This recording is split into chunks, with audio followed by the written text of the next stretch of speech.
Hey everybody, Nick Espinoza, your chief security fanatic here, and in Amazon/AI news, we've got to talk about Amazon because they intentionally ignored copyright laws in the race to bring their artificial intelligence or large language model to market. Now, that's what one of their former executives is saying in a lawsuit, and let's dive in with this. And there's a really good write-up on this by Lindsay Clark of The Register, and that's where I'm cribbing this from. Now, here's what's going on.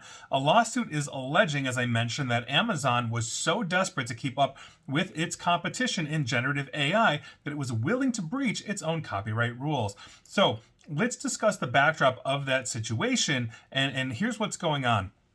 Here's the framework. The allegation essentially emerged from a complaint accusing Amazon of demoting and then dismissing a former high-profile AI scientist after they discovered that she was pregnant. Now, the lawsuit was filed last week in Los Angeles State Court by Dr. Vivian Godry. She's an AI researcher who says she worked successfully on Amazon's Alexa and LLM, or large language model, teams and achieved a lot of different promotions, but then claimed that she was later suddenly demoted and fired following her return to work after giving birth. So she is alleging discrimination, retaliation, harassment, and wrongful termination, among other things. And so Amazon obviously responded to that. And to be fair to Amazon, their spokesperson, Montana McLaughlin, said, quote, "We do not tolerate discrimination, harassment, or retaliation in our workplace. We investigate any reports of such conduct and take appropriate action against anyone found to have violated our policies," end quote. So that's the backdrop of the situation.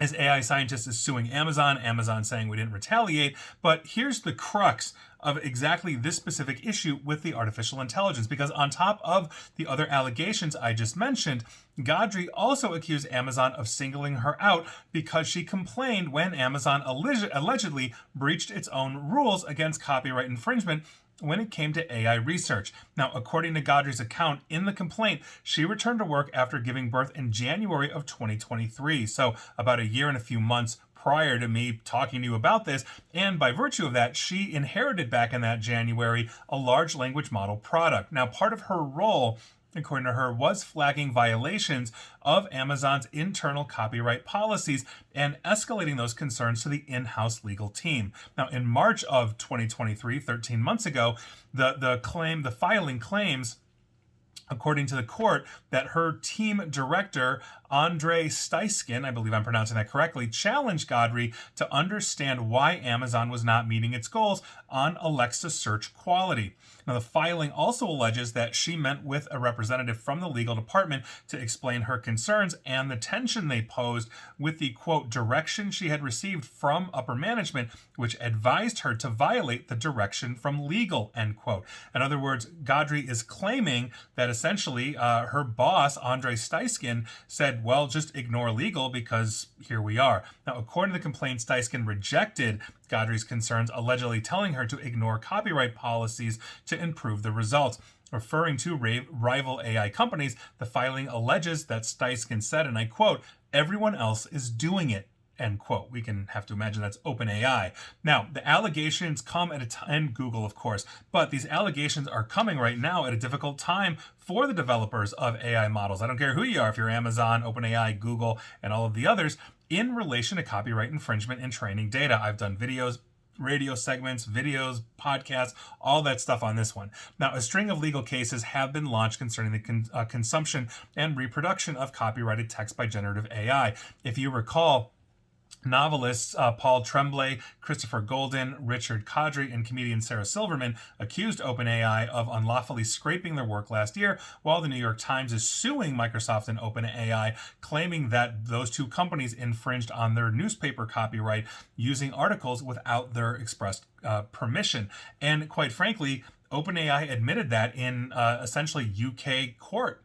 Yeah, so they went in front of like the high commissioners, whatever, in the UK. I did a whole entire segment on this as well, basically saying, yeah, we need copyrighted material. And my thought is that they are trying to, they meaning the AI makers of the world, the OpenAIs of the world, are trying to carve exceptions into copyright law so they can essentially skirt the law without having to, let's say, pay compensation or reduce that compensation to the Paul Tremblays and Sarah Silvermans of the world. So that obviously is a huge issue that we are sitting here talking about, but this is essentially the allegation against Amazon, that they are cheating the copyright laws intentionally. And for the record, this would not be the first time that Amazon has basically been caught doing shady things or allegations of doing shady things, as well. So, for example, there's a lawsuit in India going on where Amazon was looking at what sellers were selling in terms of clothing articles in different styles, and then essentially ripping it off, manufacturing themselves and selling it for cheaper, thus obviously harming the market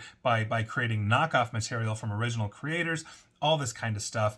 Not to mention the fact you're basically wiretapping your house, when you've got an Amazon Echo in it. So I leave it for you to decide, but that is essentially the crux of the case. I think it's interesting. We're going to see where this goes, but quite frankly, it doesn't surprise me, and I would have honestly not a hard time believing that Amazon would intentionally do this because, to the point made in the lawsuit, assuming it was said, everyone else is doing it, and quite frankly, we know that's true. So here we are.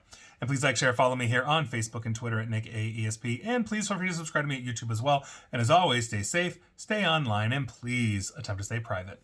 Thanks, everybody.